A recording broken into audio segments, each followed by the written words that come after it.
ব্যবহার কি সত্যি মানুষকে বড় কোনো অন্ধকার জগতের দিকে নিয়ে যাচ্ছে, যা মানব জাতির ধ্বংসের কারণ হতে পারে?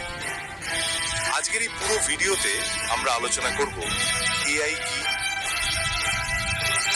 এটি কিভাবে কাজ করে, এর ভালো এবং খারাপ দিকগুলো, এবং এআই কত সালে বা কে এটিকে আবিষ্কার করেছে। হ্যালো ফ্রেন্ডস, আমাদের এই নতুন চ্যানেলটিকে একটা লাইক আর একটা সাবস্ক্রাইব করে আমাদের পাশে থাকবেন। আশা করি সাবস্ক্রাইব করে দিয়েছেন। তো চলুন শুরু করি আজকের ভিডিও।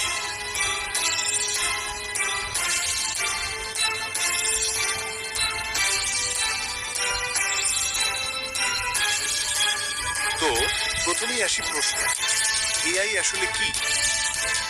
এআই বা আর্টিফিশিয়াল ইন্টেলিজেন্স হলো এমন এক প্রযুক্তি যেটা মেশিনকে মানুষের মতো চিনতে, শিখতে আর সিদ্ধান্ত নিতে সাহায্য করে। ভাবুন তো, আগে কম্পিউটার শুধু আমাদের দেওয়া কমান্ড মানত, কিন্তু এখন এআই কম্পিউটারকে শিখিয়েছে নিজে থেকে চিন্তা করে কাজ করতে। এবার আসি, এটা কাজ করে কিভাবে। সহজভাবে বললে এআই 3 ধাপে কাজ করে। প্রথমত, প্রচুর ডেটা বা তথ্য সংগ্রহ করে। দ্বিতীয়ত, সেই ডেটা থেকে মেশিন শিখে ফেলে কোন জিনিস কিভাবে হয়, একে বলে মেশিন লার্নিং।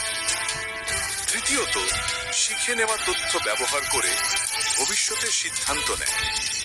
যেমন ধরুন ইউটিউব, আপনি যদি নিয়মিত ইনফরমেটিভ ভিডিও দেখেন, এআই সেটা মনে রাখবে এবং এরপর আপনার সামনে নতুন ইনফরমেটিভ ভিডিওই সাজেস্ট করবে।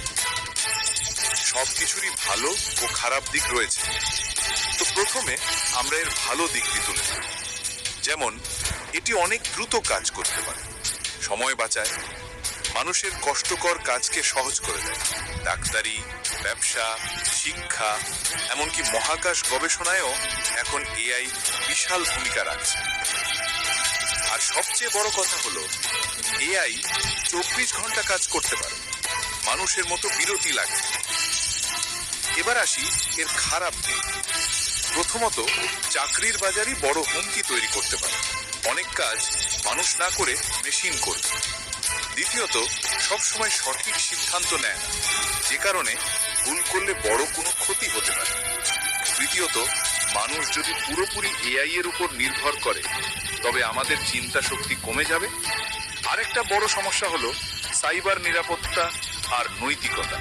মানে, এআই খারাপভাবে ব্যবহার হলে বিপদ ডেকে আনতে পারে। এখন আসি একটু ইতিহাসে। 1956 সালে